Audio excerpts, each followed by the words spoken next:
Hello amigos. Idea यह है कि किसी भी तरीके से टाइम वेस्ट नहीं करना है। आज 13 तारीख है।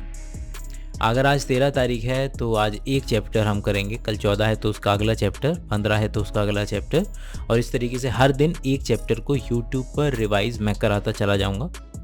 अब रही बात कि रिवाइज़ करने के बाद आपको उसका प्रैक्टिस लगाना बहुत ज़रूरी है। बायोशाला की ऐप डाउनलोड कीजिए, उसके ऊपर 10,000 क्वेश्चन ऑलरेडी अवेलेबल हैं। 99 रुपये मात्र में है। चलते फिरते तुम लोग 99 रुपये कहाँ खर्च कर देते हो तुम्हें भी नहीं पता। उसमें 10,000 क्वेश्चन मिल जाएंगे।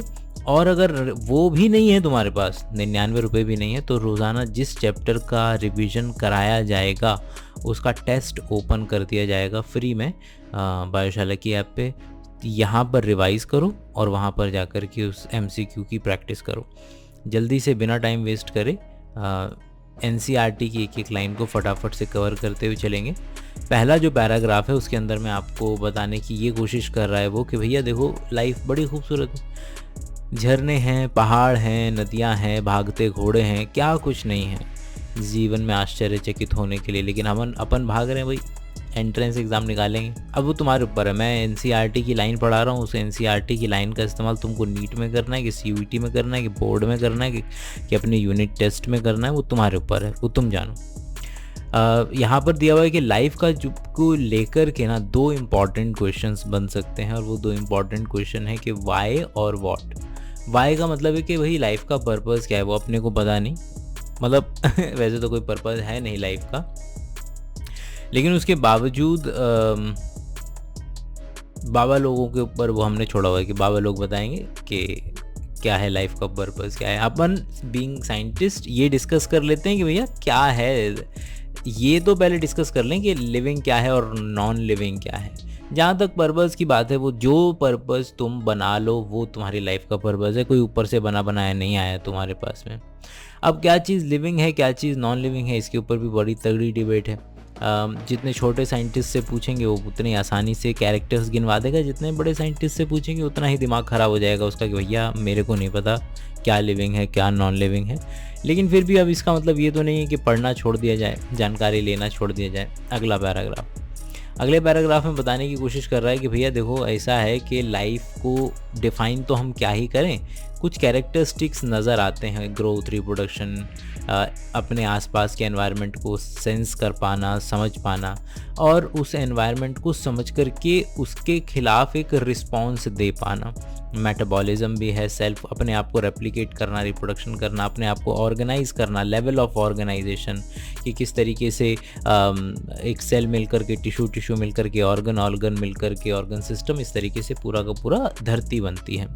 और इमरजेंस का फिनोमेना, ये सारे जितने भी फिनोमेना हैं वो सारे के सारे हम डिटेल में डिस्कस करेंगे ही करेंगे कि जितने भी हैं। ये मत सोचिए कि बस नाम पढ़ के निकल रहे हैं, यहाँ फ़िलहाल अभी तो नाम पढ़ के निकल रहे हैं, लेकिन जल्द ही इसको डिटेल में भी डिस्कस करेंगे ही करेंगे हम। सबसे पहली जो चीज़ शुरुआत करें NCERT वो ग्रोथ को लेकर के कर रही है। अब ग्रोथ में भी ग्रोथ 2 तरीके की हो सकती है। या तो तुम वज़न में बढ़ जाओ तो तुम्हारी ग्रोथ मान लेंगे, या तुम नंबर में बढ़ जाओ तब तुम्हारी ग्रोथ मान लेंगे। Dry weight, wet weight, number, length, ये सारे तरीके हैं जिससे आपकी शरीर में ग्रोथ हो रही है। पता चल सकता है कि भैया आपका ड्राई वेट है, बढ़ रहा है, वेट वेट बढ़ रहा है, लेंथ है, वॉल्यूम है। अब गन्ना की ग्रोथ हम लेंथ से चेक कर लेते हैं, व्यक्ति की ग्रोथ हम ओवरऑल वेट से कर लेते हैं। तो अलग अलग ऑर्गेनिजम्स के अंदर में अलग अलग तरीके से पता लगाया जा सकता है। यूनिसेलुलर या प्रोकैरियोटिक जो बैक्टीरिया वगैरह है उसमें उसके नंबर से डिस्कस कर लेंगे, है भाई। अच्छा, ये रिवीजन चल रहा है तो उतना डिटेल में तो हम घुसेंगे नहीं, NCERT की एक लाइन कवर तो करते हुए चलेंगे। लेकिन हाँ, अगर किसी को डिटेल्ड लेक्चर्स देखने हैं तो वो जा सकता है बायोशाला की ऐप पे। पहले से ही वो 200 घंटे के लेक्चर्स ऑलरेडी अवेलेबल हैं। यहाँ फटाफट से मेन आइडिया है कम समय के अंदर में आपका NCERT की एक एक लाइन जो है वो आपको रिवाइज़ करा दी जाए। जितने भी MCQ लिखे हुए हैं मैंने वो सारे के सारे अवेलेबल हैं बायोशाला की ऐप के ऊपर। ग्रोथ जो है वो 2 तरीके की है, या तो वज़न में आप ग्रोथ कर सकते हैं। तो जितने भी मल्टी सेलुलर ऑर्गेनिज्म है ना दोस्त, वो सारे के सारे नज़र आते हैं जो वज़न में बढ़ रहे हैं, और यूनिसेलुलर ऑर्गेनिज्म नज़र आते हैं जो कि नंबर में बढ़ रहे हैं। अगर ग्रोथ की बात करें तो प्लांट के अंदर में ग्रोथ लगातार चलती रहती है जीवन पर्यंत, और एनिमल्स के अंदर में जो ग्रोथ है वो हमारे वही 18, 19, 20 साल के बाद बंद हो जाती है एनिमल्स के अंदर में। अब ये जो बातें लिखी हुई हैं उन्हीं को कन्वर्ट कर दिया जाएगा। आसपास यहाँ जितने भी साइड में फ्लो चार्ट से बने हुए आपको नज़र आएंगे वो इसीलिए है कि भैया कौन बैठ कर के एक लाइन पढ़े, वो क्या कहना चाह रही है लाइन वो बता देते हैं, बात ख़त्म हो जाएगी। यहाँ बात हो रही है कि भैया यूनिसेलुलर ऑर्गेनिज्म जो है वो सेल डिवीजन से ग्रो करते हैं। तो ये जो यूनिसेलुलर ऑर्गेनिज्म है इनके अंदर में रिप्रोडक्शन और ग्रोथ जो है वो एक ही बात है, और एक ही बात होना म्यूचुअली एक्सक्लूसिव इवेंट नहीं है। मतलब कि भाई हम कहते हैं ना कि एक हेड टेल की और एक डाइस फेंका, they are not mutually exclusive. तो मतलब आसान भाषा में इनके अंदर में यूनिसेलुलर ऑर्गेनिज्म जो है उनके अंदर में ग्रोथ और रिप्रोडक्शन दोनों की दोनों एक ही बात है, दोनों को अलग अलग समझने की ज़रूरत नहीं है। फिर आ जाता है आपका एक्सेप्शन। एनसीईआरटी बोलती है कि भैया देखो ऐसा है, अगर इंसान ग्रो कर रहा है तो उसी तरीके से माउंटेन्स भी तो ग्रो कर रहे हैं। भाई हमने सैंडविच खा करके अपने शरीर के अंदर में वो एटम उठा करके अपने शरीर पे लगा लिए, और उसी तरीके से जो मिट्टी के एटम थे वो उठ करके पहाड़ के ऊपर गए, वो पहाड़ का साइज़ बढ़ गया। तो ग्रोथ तो सेलिएंट फीचर, इम्पॉर्टेंट फीचर तो नज़र नहीं आ रहा है लाइफ का, क्योंकि उसके एक्सेप्शन मिल रहे हैं। अगली प्रॉपर्टी पे चलते हैं। अगली प्रॉपर्टी है रिप्रोडक्शन। क्या कह रहा है भैया रिप्रोडक्शन? रिप्रोडक्शन में बोल रहा है कि भाई रिप्रोडक्शन से बनते हैं बच्चे, ठीक है, ओके, चाहे यूनिसेलुलर ऑर्गेनिज्म हो चाहे मल्टी सेलुलर ऑर्गेनिज्म हो। अब बच्चे जो हैं वो दो तरीके के हो सकते हैं, या तो बच्चे आइडेंटिकल हो सकते हैं या तो बच्चे दिखने में सिमिलर से हो सकते हैं। इंसानों के बच्चे आइडेंटिकल नहीं दिखते हैं, सिमिलर से दिखते हैं। तो सिमिलर अगर दिख रहे हैं तो इसका मतलब है कहीं ना कहीं जो कैरेक्टर्स हैं वो आपस में मिले हैं, उनकी खिचड़ी बनी है, और वो पॉसिबल है रिकॉम्बिनेशन की वजह से। अब रिकॉम्बिनेशन होता यह है कि जेनेटिक मटेरियल, मम्मी और पापा का जो जेनेटिक मटेरियल है उसका घुचुड़ मुचुड़ हो जाना। मेरे अंदर में मेरे मम्मी से भी मुझे आधा जेनेटिक मटेरियल मिला हुआ है, आधा जेनेटिक मटेरियल पापा से मिला हुआ है, लेकिन जब मैं अपना स्पर्म बनाऊंगा तो उस स्पर्म के अंदर में मैं केवल और केवल मम्मी और पापा का मिला करके उसको ऐसे खिचड़ी बना के उसका आधा करके भेजूंगा अपने स्पर्म के अंदर में। तो वही है रिकॉम्बिनेशन आसान भाषा में। बाकी डिटेल में हमें चैप्टर नंबर 10 में पढ़ना ही है। आइडेंटिकल का मतलब यही है कि भाई एक से बैक्टीरिया ने डिवाइड किया, 2 सेल बन गए, जैसा सेल ने डिवाइड किया था बिल्कुल वैसे ही 2 नए सेल बन गए हैं। तो आइडेंटिकल का मतलब है एसेक्सुअल रिप्रोडक्शन चल रहा है वहाँ पे। यही बातें सारी की सारी लिखी हुई हैं यहाँ ऊपर की तरफ। फिर ये एग्जाम्पल देना शुरू कर देती है एनसीईआरटी कि भाई फंगस जो है वो तो एसेक्सुअल स्पोर से डिवाइड करता है, सेक्सुअल रिप्रोडक्शन भी होता है फंगस के अंदर में, लेकिन यहाँ ये एसेक्सुअल का एग्जाम्पल दे रहा है। यीस्ट, हाइड्रा वगैरह के अंदर में बडिंग है। प्लेनेरिया जो है प्लेनेरिया देखा होगा आपने, जितना काटो उतना रीजनरेट करता चला जाता है, तो उसमें रीजनरेशन है।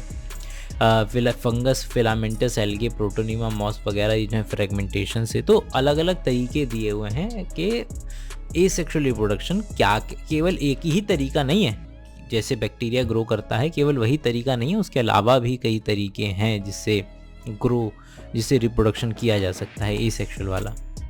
इसके बाद एनसीईआरटी यहाँ वाले एरिया में एक्सेप्शंस देना शुरू कर देती है कि भाई देखो ऐसा है कि अब ऐसा तो नहीं है कि सभी लोग रिप्रोडक्शन करते हैं। वर्कर बीज हैं, कुछ ऐसे कपल हैं जिनका बच्चे नहीं पैदा हो पाते हैं, इनफर्टाइल होते हैं वो।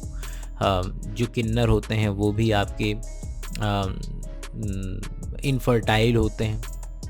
और भी कई क्रोमोसोमल एबरेशन है, सिंड्रोम्स हैं जिसके अंदर में व्यक्ति बच्चे पैदा करने की क्षमता खो देता है। अब रिप्रोडक्शन तो नहीं कर रहा है, अब रिप्रोडक्शन नहीं कर रहा है तो इसका मतलब ये तो नहीं है कि ज़िंदा नहीं है। हमें साफ नज़र आ रहा है कि वो व्यक्ति मेरे सामने ज़िंदा खड़ा है।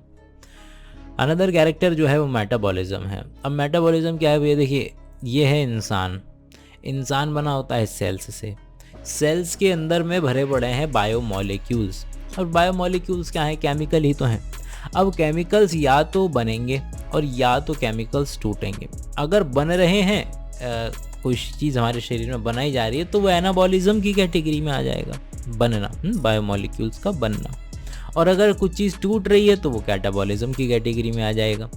तो हमारे शरीर के अंदर में कॉन्स्टेंटली जो केमिकल्स हैं या जो बायोमॉलिक्यूल्स हैं वो बनते रहते हैं, बिगड़ते रहते हैं, बनते रहते बिगड़ते रहते हैं, और वही दोनों को मिला दो तो क्या बन जाता है, आपका मेटाबॉलिज्म कहला जाता है आसान भाषा में।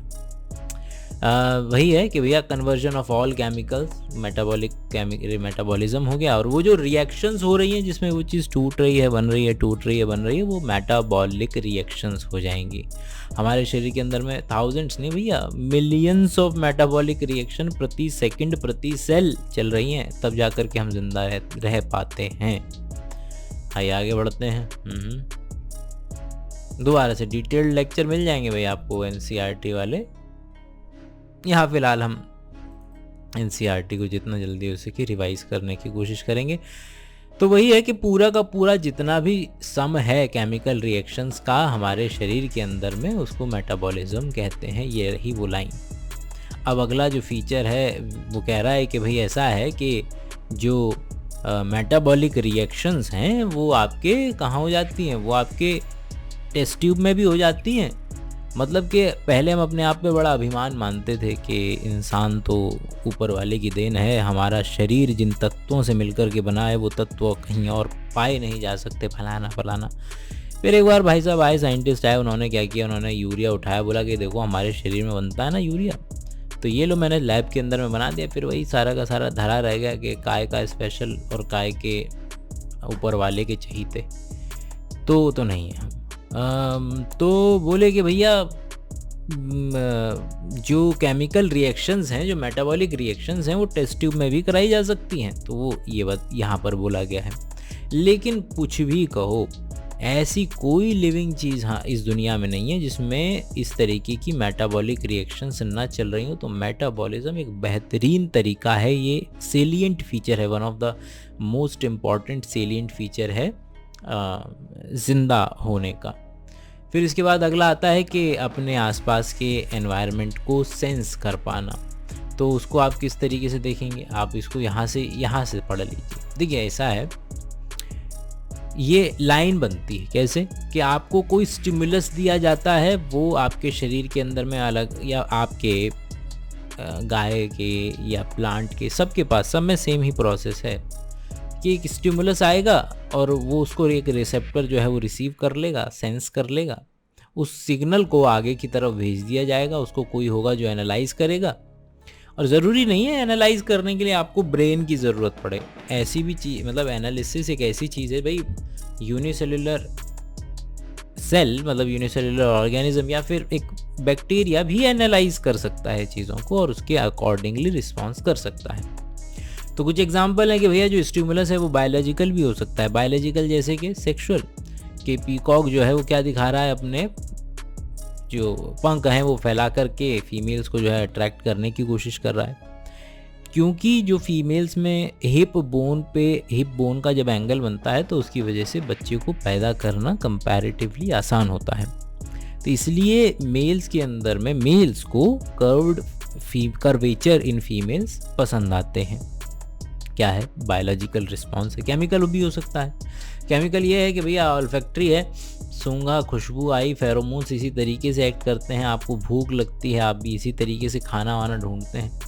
फिजिकल कोई चीज़ बेकार है, बदबूदार है, मतलब कि सड़ गई है, या फिर वो फीकल मैटर है और उससे दूर रहना है क्योंकि वहाँ पर आपके बुरे वाले माइक्रो ऑर्गेनिजम्स हो सकते हैं। ये सब कैसे हो रहा है, ये सारा का सारा केमिकल वाला पाथवे से हो रहा है। फिजिकल हो सकता है, सुनना फिजिकल है, टच करना किसी को फिजिकल है।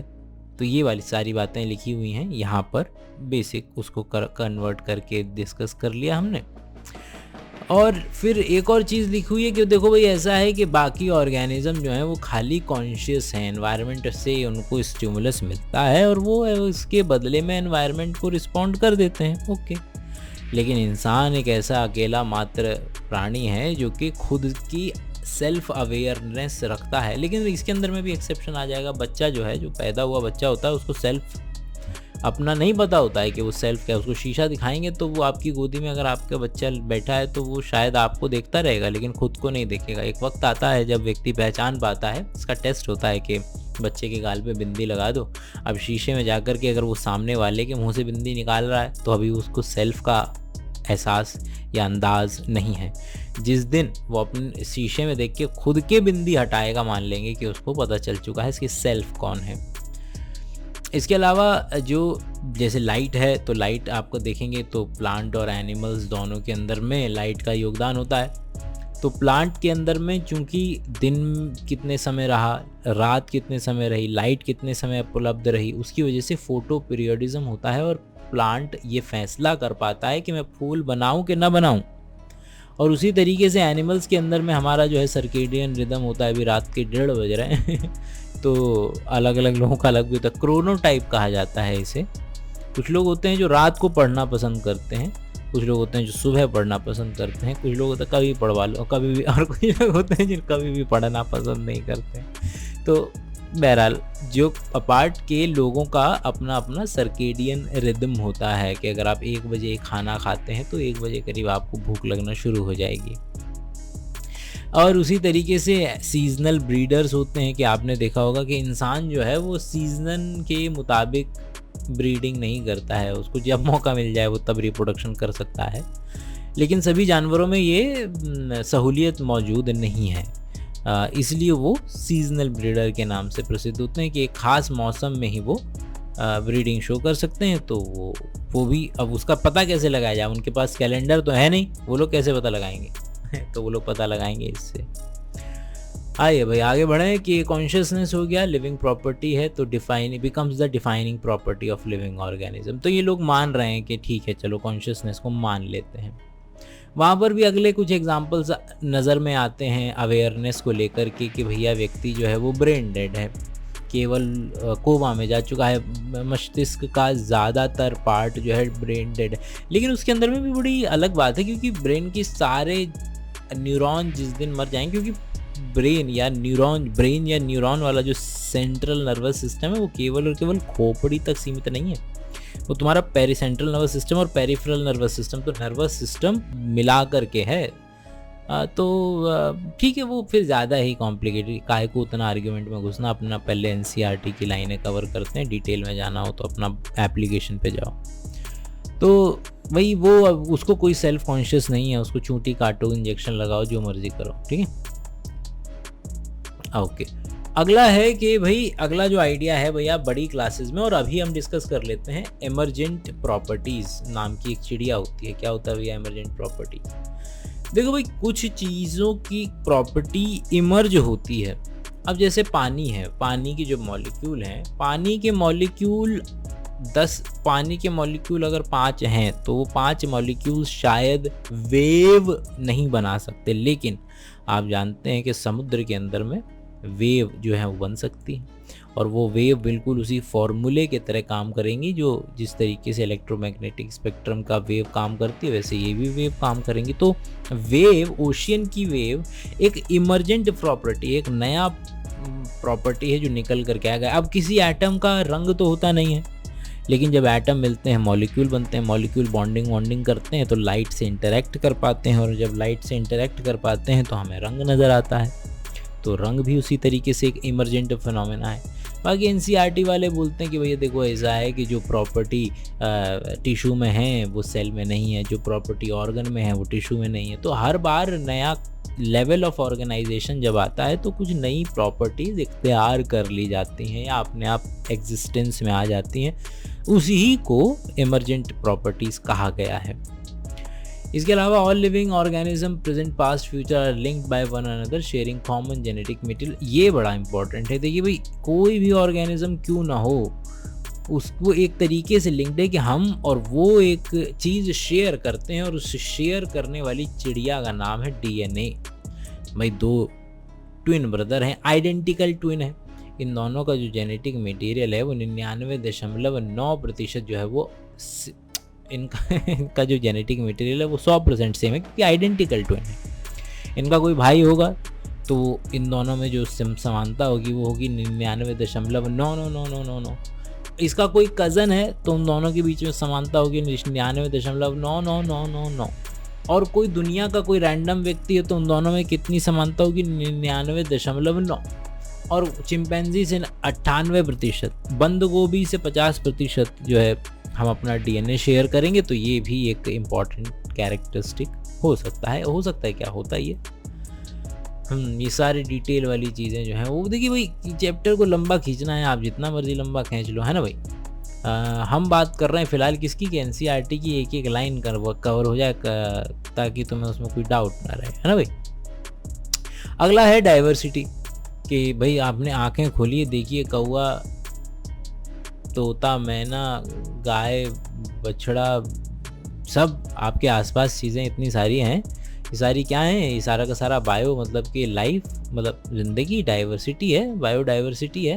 आप अब इम्पॉर्टेंट पॉइंट ये है यहाँ पर जो इन्होंने दिया हुआ है कि देखिए जैसे जैसे आप जो हमारी धरती है, अर्थ है, उसके अंदर में आप अगर क्या करेंगे, ये अगर ये मेरी अर्थ है तो अर्थ में अगर मैं यहाँ पर सबसे ज़्यादा स्पीशीज़ मिलती है, मैं ऊपर की तरफ जाऊँगा तो स्पीशीज़ कम होती चली जाएंगी, नीचे की तरफ जाऊँगा तो भी स्पीशीज़ कम होती चली जाएंगी। और मैं जहाँ पर भी हूँ वहाँ से मैं अगर अपना एरिया बढ़ाता चला जाऊँगा तो मुझे जो नंबर ऑफ़ स्पीशीज़ हैं वो भी बढ़ती हुई मिलती चली जाएंगी। जो हम आज की तारीख में जानते हैं नंबर ऑफ़ स्पीशीज़ वो है 1.7 से 1.8 मिलियन, तकरीबन 17-18 लाख जो है ये मौजूद है। अब बायोडाइवर्सिटी वही है कि कितने अलग अलग तरीके की स्पीशीज़ इस धरती पर मौजूद हैं, उसी को हम बायोडाइवर्सिटी बोल देते हैं। हाँ जी, इस वाले पैराग्राफ में क्या बोलने की कोशिश कर रहा है कि भैया ऐसा है कि अलग अलग दुनिया में अलग अलग जगहों पर अलग अलग चीज़ों के अलग अलग नाम होते हैं। तो आप जानते हैं कि अनियन सबसे कॉमन एग्जांपल लिया जाता है कि अनियन, कांदा, प्याज हैं। अब उस साइंस वाले लोग अगर ये करने बैठ गए तो फिर हो गई रिसर्च। तो फिर क्या निकाला, बोले कि भैया स्टैंडर्डाइज़ करो, थोड़ा नाम वाम को ऐसा ना करो, थोड़ा स्टैंडर्डाइज़ करोगे ठीक रहेगा। बोले कि ठीक है चलो स्टैंडर्डाइज़ कर देते हैं। तो बोले कि क्या करा जाए, बोले कि एक तरीका निकालो। तो बोले कि ठीक है कमेटी का गठन कर देते सरकार की तरह। तो उन लोगों ने कमेटी का गठन कर दी, ICBN जो कि प्लांट का नामांकन करेगी, ICZN जो कि एनिमल्स का नामांकन करेगी। तो इन लोगों को बोला ठीक है तुम लोग देखो कैसे नामांकन वगैरह करना है, तो अपन डिस्कस कर लेते हैं। तो देखो होता यूँ है कि सबसे पहले आप क्या करते हैं, जो भी नई चीज़ नज़र आई है उसको ज़रा ऑब्ज़र्व करो, उसके कैरेक्टरिस्टिक्स देखो, उसकी मॉर्फोलॉजी देखो। अब देखो कि तुम 4 पैरों पे चल रहा है, 2 पैरों पे चल रहा है, उड़ता भी है कि नहीं उड़ता है, तो ऑब्ज़र्व कर रहे हो। फिर उसको आइडेंटिफिकेशन करो। आइडेंटिफिकेशन क्या होता है भाई, तुम कॉलेज जा रहे हो, कॉलेज या स्कूल जा रहे हो, तो तुम्हारा आई कार्ड लेते हैं, बोले दिखाओ, आई कार्ड देते हैं, आइडेंटिटी कार्ड है। और लोग क्या करते हैं, सिक्योरिटी गार्ड क्या करेगा, तुम्हारी शक्ल देखेगा, इधर फोटो देखेगा, तुम्हारी शक्ल देखेगा, फोटो देखेगा, तो मिलान हो रहा है, आइडेंटिफाई हो रहा है। तो आप क्या करेंगे, जो नया ऑर्गेनिज्म आपको मिला है उसको आप देखेंगे किससे, जो पहले से अवेलेबल है। तो अगर वो गाय जैसा सा दिख रहा है कि मतलब इसके सींग तो नहीं है गाय वाले, मुंह उसका गाय सा लग रहा है, तो आप मिलान कर रहे हैं, आप आइडेंटिफाई करने की कोशिश कर रहे हैं। फिर उसके बाद आप उसको जो भी आपने तरीका अपनाया, अब वो तरीके के बेसिस पर आप या तो उसको क्लासिफाई करेंगे, मतलब ये दोनों जो चीज़ें हैं, नाम देना और क्लासिफाई करना, ये दोनों साथ साथ किए जा सकते हैं, मतलब इसमें कोई लीनियरिटी नहीं है। आप अब चीज़ों को देखे बगैर आइडेंटिफाई तो कर नहीं पाओगे, तो पहले तो ऑब्जर्वेशन आएगा फिर आइडेंटिफिकेशन आएगा। तो लेकिन नाम हो सकता है कि लोग रिसर्च पेपर जल्दी पब्लिश करने के चक्कर में उल्टा सीधा नाम दे करके पहले पब्लिश करा लेते हैं, मतलब बाद में देखते रहेंगे क्लासिफिकेशन। तो ये दोनों साथ में हो सकते हैं। तो नाम देने की जो प्रक्रिया है वो भी देख लेते हैं, आगे चलते हैं ज़रा। तो बोले कि ऐसा है कि हमारे कार्लस लिनियस भाई साहब थे, उन्होंने बोला देखो हम बता रहे हैं कैसे करेंगे इसको, नाम कैसे दिया जाएगा। बोले कि जिसका भी नाम होगा, वैसे जैसे मेरा नाम है अंकित वर्मा, तो वैसे ही 2 वर्ड का हर एक ऑर्गेनिज्म का नाम हुआ करेगा, और जो 2 वर्ड हैं उसमें जो पहला नाम हुआ करेगा वो जेनेरिक या जीनस का हुआ करेगा, जो दूसरा है वो स्पीशीज़ का हुआ करेगा। इसी को बाइनोमियल नोमेनक्लेचर कहते हैं। अब ये जीनस क्या है, स्पीशीज़ क्या है, आगे आएगा। वही ये पॉइंट यही है कि आप अभी नहीं पढ़ा जा सकता ना। अभी जैसे ही 22 दिन के बाद 23वां दिन शुरू होगा, तो 23वें दिन दोबारा आएंगे डिस्कशन करने, सेम चैप्टर उठाएंगे, तो उस दिन फिर ये बात समझ में आएगी। तो इसीलिए अभी मत घुसो, अगर कोई जो चीज़ समझ में नहीं भी आ रही है जाने दो, सुनते रहो, 1.5x पे 2x पे लगा करके ख़त्म करो। और बाइनोमियल नोमेनक्लेचर है कि भैया 2 शब्दों का, 2 वर्ड का बना होगा नाम। कार्लस लिनियस भाई साहब ने दिया था और उसके बोल दिए, तो उन्होंने बोल दिया कि हम बना दे रहे हैं इसके बढ़िया से रूल, और उस रूल को ज़रा अच्छे से फॉलो करना तुम, ठीक है। तो ज़रा देख लें कुछ चीज़ छूट रही ना हो बस। ठीक है, नीचे चलते हैं। बोले क्या रूल बनाए? बोले कि ये रहे रूल अच्छे से। पहला रूल कि देखो ये नाम जो है बहुत पुरानी भाषा लैटिन से लिए हुए हैं, लेकिन उसको ऐसे टेढ़ा करके लिखना, टेढ़ा करके लिखने को बोलते हैं इटैलिक्स में लिखना, है ना। और पहला जो शब्द है वो जीनस का होगा और जो दूसरा जो शब्द है वो स्पीशीज़ का होगा। अच्छा, अगर क्या कर रहे हो, अगर टेढ़ा नहीं लिख पा रहे हो, अगर हाथ से लिख रहे हो, तो ये बात ध्यान रखना कि दोनों को अलग अलग अंडरलाइन करो, अलग अलग, ठीक है। और जो जीनस है, जो पहला वर्ड है, उसका पहला अक्षर जो है वो कैपिटल बना देना, और जैसे ये रहा कैपिटल बना हुआ है, टेढ़ा लिखा हुआ है इटैलिक्स में। और जो स्पीशीज़ है उसका जो पहला अल्फ़ाबेट है उसको छोटा बना देना, स्मॉलर केस का रखना। बोले कि अगर भाई और भी अगर ज़्यादा उसके अंदर में डिटेल में घुसना हो तो जिसने उसका नामांकन करा है उसके नाम की शॉर्ट फॉर्म लगा देना उसके नाम के आगे। बोले ठीक, कर देंगे। तो ये रूल है। क्लासिफिकेशन वही है भाई, आपका क्या है कि क्लासिफिकेशन क्या होता है, जो लोग लेट आए हैं वो एक तरफ आ जाएं, जो लोग लेट नहीं आए हैं वो एक तरफ आ जाएं, जो लोग ड्रेस डिफ़ॉल्टर हैं वो एक तरफ आ जाएं, जो सही ड्रेस पहने हैं वो एक तरफ आ जाएं, लड़के एक तरफ आ जाएं, लड़कियां एक तरफ आ जाएं, टी शर्ट वाले एक तरफ, शर्ट वाले एक तरफ। भैया एक बेसिस लेते हैं हम और उस बेसिस पर ग्रुप बना देते हैं, ये होता है क्लासिफिकेशन। क्लासिफिकेशन एक प्रोसेस है जिसके अंदर में आप चीज़ों को ग्रुप कर देते हैं किसी कैटेगरी में, और कुछ कैरेक्टर का इस्तेमाल करेंगे, कुछ दिखने वाले कैरेक्टर का आप इस्तेमाल करेंगे जिसके बेसिस पर आप चीज़ों को क्लासीफाई करने की कोशिश कर रहे हैं। जब आप चीज़ों को क्लासीफाई कर रहे होंगे तो फिर जो आपने दो ग्रुप बनाए उसको भाई नाम भी देंगे आप कि भैया ये ड्रेस डिफ़ॉल्टर हैं, ये ड्रेस नॉट डिफ़ॉल्टर हैं, ये जो है टी शर्ट वाला ग्रुप है, ये बाल वाला है, ये बगैर बाल वाला है। तो बस वो जो बाल वाला आप उसको कुछ भी नाम दे दो, तो वो जो एक ग्रुप आपने बनाया है उसको आप क्या बोल देंगे, टैक्सॉन। अब ऐसा भी हो सकता है कि भैया आपकी क्लास के अंदर में आप ग्रुप के अंदर में ग्रुप बनाए चले जा रहे हैं। कैसे? तो आपने बोला कि भाई सबसे पहले क्लासीफाई करेंगे लड़का लड़की के बेसिस पे, लड़का एक तरफ लड़की एक तरफ। बोले ओके फाइन, ठीक है, पहला लेवल का ग्रुप हो गया। बोले कि अब लड़कियों के अंदर में क्या बताया जाए, जो ड्रेस डिफ़ॉल्टर है वो एक तरफ, जो ड्रेस पूरी पहन के आई हैं वो एक तरफ। बोलेगा ओके। अब ये क्या हो गया, ये कैटेगरी के अंदर में कैटेगरी बन गई कि नहीं बन गई, और जो भी कैटेगरी आप बनाते चले जा रहे हैं उसी को नाम दिया जाता है टैक्सॉन। एक हो कैटेगरी तो टैक्सॉन, जैसे बैक्टीरियम क्या होता है, सिंगुलर होता है, एक वचन होता है, बैक्टीरिया क्या होता है, बहुवचन होता है। उसी तरीके से टैक्सा जो होता है वो बहुवचन होता है, टैक्सॉन क्या होता है, एक वचन होता है। तो ये रहा इसका, यहाँ पर ये वाला सारा जिक्र दिया हुआ है कि भाई किस तरीके से आप चीज़ों को क्लासीफाई कर सकते हैं। तो बोल रहा है कि इसका मतलब है कि ये जो आपने पूरा का पूरा डब्बा बनाया था, जो हमने ऊपर डब्बा बनाया था कि भाई चीज़ों को पहले ऑब्जर्व करना, फिर आइडेंटिफाई करना, फिर नाम देना, क्लासीफाई करना, ये जो पूरा का पूरा प्रोसेस जो है ऊपर से लेकर के नीचे तक का, इस प्रोसेस को हम क्या कह देते हैं, टैक्सोनॉमी कह देते हैं। ठीक है, चलिए बढ़िया। कैरेक्टराइजेशन, आइडेंटिफिकेशन, वही कैरेक्टराइजेशन बोल दो, ऑब्जर्वेशन बोल दो, फिर आइडेंटिफाई बोल दो, फिर क्लासिफिकेशन बोल दो, फिर नोमेनक्लेचर बोल दो, ये पूरा का पूरा टैक्सोनॉमी कहलाता है। अच्छा जी, अब बोले कि टैक्सोनॉमी तो कुछ नया है और ठीक है, ये सेम चीज़ है, उसके अंदर में एग्जांपल दिया हुआ है, कोई नई बात नहीं है, वो डिस्कस कर चुके हैं हम। अगले पॉइंट पे चलते हैं, सिस्टमैटिक्स पे।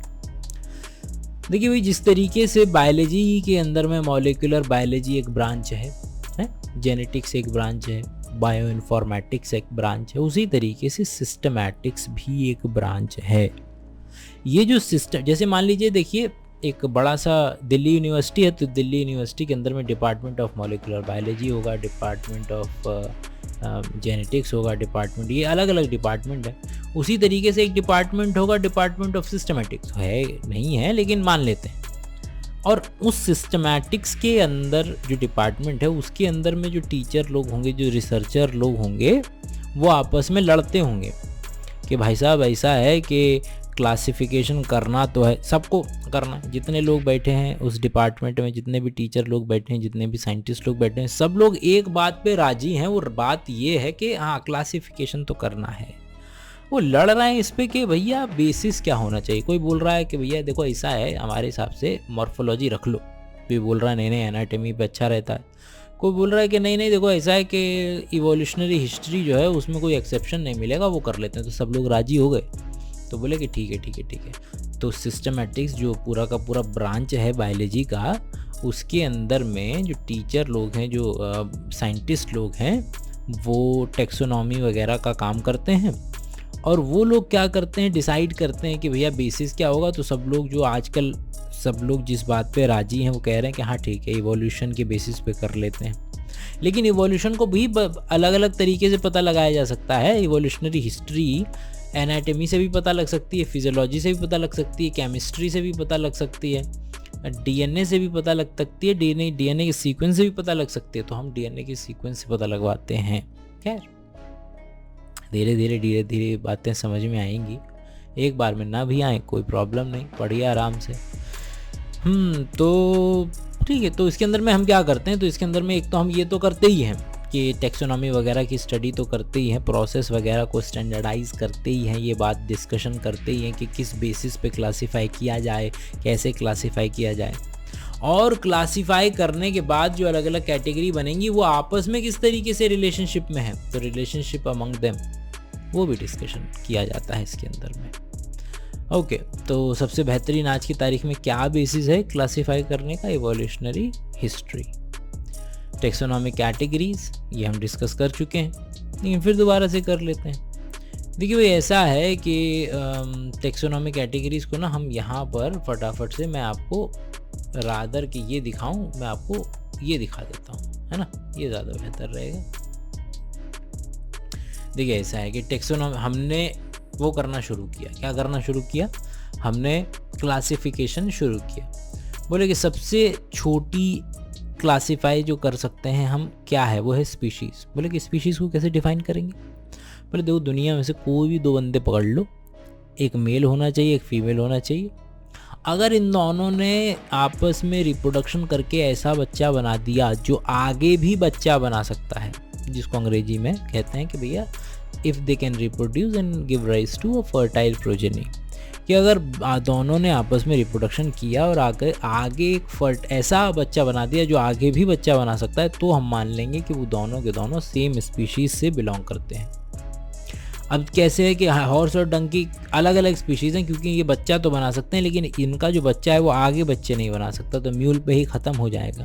बोले ओके, तो ये सबसे पहला हमारा कैटेगरी है। जिस तरीके से हमने वही बोला था ना कि स्कूल क्या है, स्कूल पूरा कैटेगरी है। तो सबसे पहली कैटेगरी क्या कि भाई पहली क्लास के बच्चे, दूसरी क्लास के बच्चे, तीसरी क्लास के बच्चे, ये सारे के सारे क्या है, एक कैटेगरी हो गई, ये एक डब्बा हो गया, है ना। दूसरा क्या है कि ये सारे के सारे कौन सा स्कूल है, मान लो कि केंद्रीय विद्यालय नंबर 1, तो ये दूसरा डब्बा हो गया। अब ऐसे ही एक और डब्बा होगा दूसरी दूर की तरफ, मतलब बना करके दिखा देते हैं तुम्हें, ये लो देखो, ये कुछ और नहीं है, बिल्कुल इस तरीके से है कि भैया class 1, class 2, class 3, class 4, class 5, ये डब्बे हैं, है ना। और डब्बों के अंदर में भी ऑर्गेनिज्म है। ये हो गया डब्बा, 15 डब्बे, मान लो 12 से 15 क्लासेस हैं। और ये सारा का सारा जो बड़ा डब्बा बनेगा, ये बड़ा डब्बा क्या है, ये स्कूल है भाई। उसी तरीके से और भी स्कूल होंगे, है ना। तो बिल्कुल यही है कि ये देखो अंदर स्पीशीज़ हैं, स्पीशीज़ एक बड़े डब्बे में है जो जीनस हैं, और जीनस एक बड़े डब्बे में है जो कि फैमिली है, बस यही चल रहा है। तो ये सबसे अंदर की तरफ होगा स्पीशीज़। स्पीशीज़ के बाद जो उससे थोड़ा सा बड़ा डब्बा है उसको कहते हैं हम जीनस। तो जैसे पैंथरा जो है वो जीनस है, तो पैंथरा में क्या हो जाएगा, Panthera leo lion, Panthera pardus leopard, Panthera tigris tiger, ये हो जाएगा। फैमिली की तरफ जाएं तो भाई इसके ऊपर एक कदम ऊपर जाएंगे तो फैमिली बन जाएगा। तो आप देखिए कि जिस तरीके से पैंथेरा था, तो पैंथेरा के साथ साथ यहाँ पे फेलिस भी आ गया। तो ये जो इसको आप डालेंगे एक डब्बे में तो वो फेलिडे हो जाएगा। प्लांट का एग्जाम्पल दिया हुआ है एनसीईआरटी ने, सोलेनम, दतूरा, पेट्यूनिया, ये सारे के सारे सोलेनेसी वाली फैमिली में आ जाते हैं, ठीक है। तो इसके अंदर में जो हम फीचर इंक्लूड करते हैं, वेजिटेटिव, रिप्रोडक्टिव, ये फीचर इंक्लूड करके एक और डब्बा बना देते हैं सिमिलरिटी की बेसिस पे। अगला आता है ऑर्डर। तो जैसे कि जिसमें इसके अंदर में फेलिडे वाली में कैट फैमिली बोलते हैं इसको, कि इसमें पैंथेरा है तेंदुआ, चीता, बाघ, शेर, बिल्ली, बिलौटा, स्नो लेपर्ड, ये सब आ जाएंगे इसके अंदर में, है ना। वो हो गई किसकी फैमिली, वो हो गई तुम्हारे बिल्ली वाली फैमिली, है ना। अब जैसे बिल्ली वाली फैमिली है वैसे कुत्ते वाली फैमिली भी होगी, जिसके अंदर में भेड़िया, सियार, कुत्ता, लोमड़ी, ये सारे के सारे आ जाएंगे। सेम सेम से दिख रहे हैं ना। तो देखो फेलिडे है, वैसे कौन सी डे, मेरे ख्याल से ये एक कुत्ते वाली हो गई, एक बिल्ली वाली हो गई, एक कुत्ते की हो गई। और उनको आप एक डब्बे में रखेंगे तो वो कार्निवोरा हो जाएगा। उसी तरीके से आपका प्लांट का एग्जाम्पल भी दिया हुआ है। अब डब्बे में डब्बा वही, भाई एक बच्चे हैं, एक क्लास में है, एक डब्बा हो गया। क्लासेस हैं, स्कूल में है, स्कूल दूसरा डब्बा हो गया। स्कूल है, दिल्ली के सारे स्कूल, एक और डब्बा हो गया। भारत के सारे स्कूल, एक और डब्बा हो गया। विश्व के सारे स्कूल, एक और डब्बा हो गया। तो ये डब्बे पे डब्बे बनते चले जाते हैं। अगला डब्बा है क्लास का, जिसके अंदर में जिस तरीके से ये कार्निवोरा था उसी तरीके से आपका प्राइमेटा, इंसेक्टिवोरा और रोडेंशिया, ये सारे आ जाते हैं। और इनको मिला करके एक क्लास बन जाती है जिसके पास मैमरी ग्लैंड है, एक्सटर्नल ईयर हैं, बाल हैं, इनको हम मैमेलिया बोल देते हैं। तो मैमेलिया, रेप्टाइल, रेप्टिलियन, एव, ये सारे के सारे क्लास के अंदर में आ जाएंगे। और क्लास के बाद आप चले जाएंगे उसके ऊपर फाइलम। फाइलम जिस तरीके से क्लास है वैसे ही फाइलम बन जाएगा। फाइलम में आ जाएंगे कॉर्डेटा, एम्फीबियंस, रेप्टाइल्स, ये सारे के सारे एक फाइलम में आ जाएंगे। फाइलम का नाम है कॉर्डेटा। कॉर्डेटा के अंदर में मछली, एम्फीबियन, रेप्टाइल, पंछी, मैमल, ये सारे आ जाएंगे। और कॉर्डेट जो कि एक फाइलम है, वो कई सारे फाइलम मिल करके मोलस्का, है ना, ये सारे के सारे आगे पूरा डिटेल में है बात। मतलब कि ये तुम्हें याद करने की ज़रूरत पड़ेगी नहीं। क्यों? क्योंकि पूरा चैप्टर है। तो यहाँ बैठ करके टाइम बर्बाद करने से कुछ नहीं होने वाला। इसको देखो, थोड़ा सा दिमाग में डालो, निकलो। क्योंकि पूरा चैप्टर जब आगे पढ़ना ही है तो इसको हल्का सा दिमाग में ले आगे बढ़ो। पूरा चैप्टर पढ़ना, ये पढ़ने की ज़रूरत भी नहीं पड़ेगी तुम्हें। उसी तरीके से फिर kingdom, animal kingdom, plant kingdom है, मोनेरा, ये किंगडम आ जाएंगे। अगला जो है, आखिरी जो है हमारा, वो है टेक्सोनॉमिकल एड्स। टेक्सोनॉमिकल एड क्या होता है? एड होता है मदद। टेक्सोनॉमी क्या होता है भैया? प्रोसेस है क्लासिफिकेशन का। तो तुम्हें क्लासिफिकेशन के प्रोसेस में मदद चाहिए, ये है। तो हो सकता है कल को तुम्हें कोई पत्ती ज़मीन पे पड़ी मिल जाए, तुमको पता करना है किस पेड़ की है। कल को हो सकता है कोई तितली मिल जाए, कोई हो सकता है कल को कोई एक ऐसे टिड्डा मिल जाए, हो सकता है कल को कोई एक हड्डी मिल जाए। अब ये जो तुम्हें चीज़ मिल रही है उसके बेसिस पर तुम अलग अलग जगह जाओगे मदद मांगने के लिए, ठीक है। तो जो तुम्हें पत्ती मिली है अगर पड़ी हुई, तो हो सकता है तुम हर्बेरियम चले जाओ। कोई अगर तुम्हारे घर में सीड मिले हो तो हो सकता है तुम बोटेनिकल गार्डन चले जाओ। तुम्हें किसी का दांत मिला है या इंसेक्ट मिला, हो सकता है तुम म्यूजियम चले जाओ। कि कोई ऐसा अजीब सा जानवर घूमता हुआ मिला था या सांप मिला, तो आ सकता है जूलॉजिकल पार्क चले जाओ। और की अलग है, उसको ज़रा डिस्कशन भी करेंगे, डिटेल में करेंगे। ये सारी की सारी जो लाइनें हैं ये एनसीईआरटी की लाइनें उठा करके लिखी हुई हैं, कुछ और नहीं है। कि भैया हर्बेरियम में क्या होता है, प्लांट को ड्राई कर देते हैं, प्रिजर्व कर लेते हैं, उसको ड्राई करते हैं, प्रेस कर देते हैं, उसको प्रिजर्व करके एक शीट के अंदर में रख देते हैं। शीट के ऊपर उसकी सारी जानकारी लिख देते हैं, क्या नाम है, क्या जीनस है, कहाँ से उठाया, कितने बजे उठाया, क्यों उठाया, नहीं लिखते मतलब लिख देते हैं। लेकिन इट कंटेन्स इन्फॉर्मेशन, सारा का सारा ये इन्फॉर्मेशन उसके ऊपर पड़ा होता है। और ये सारी एनसीईआरटी की ही लाइन है, ठीक है।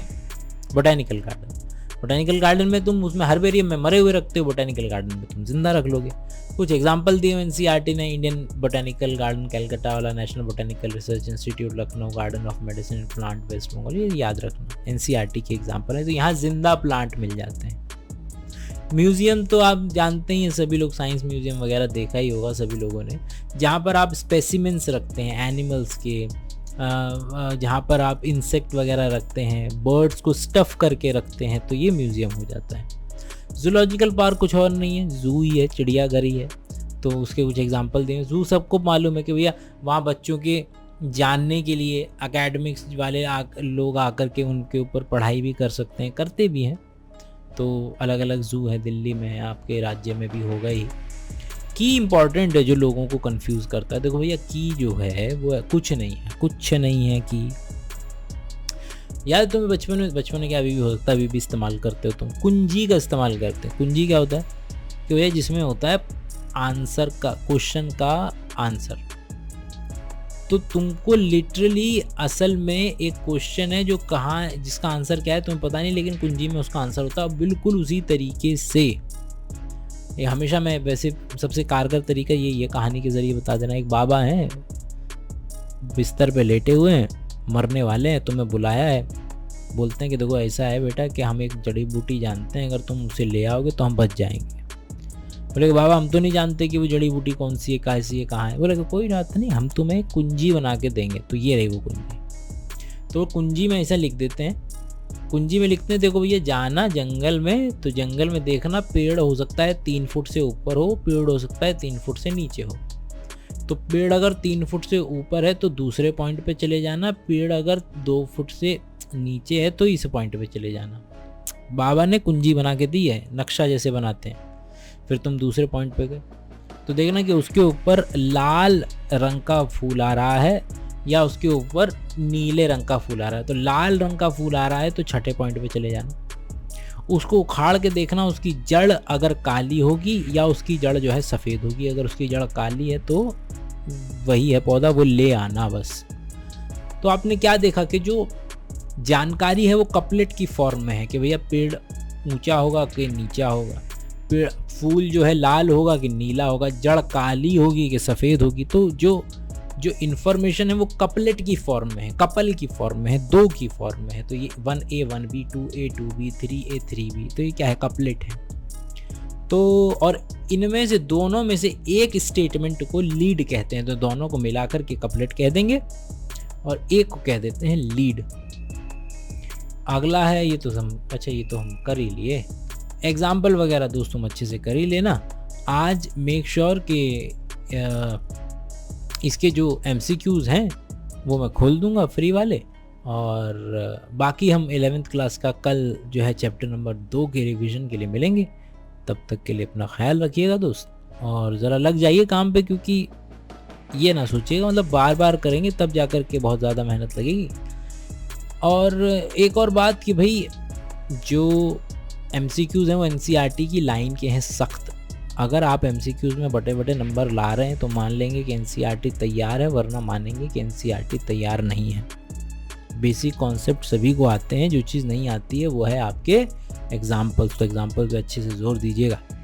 चलिए फिर मिलते हैं चैप्टर नंबर 2 के साथ।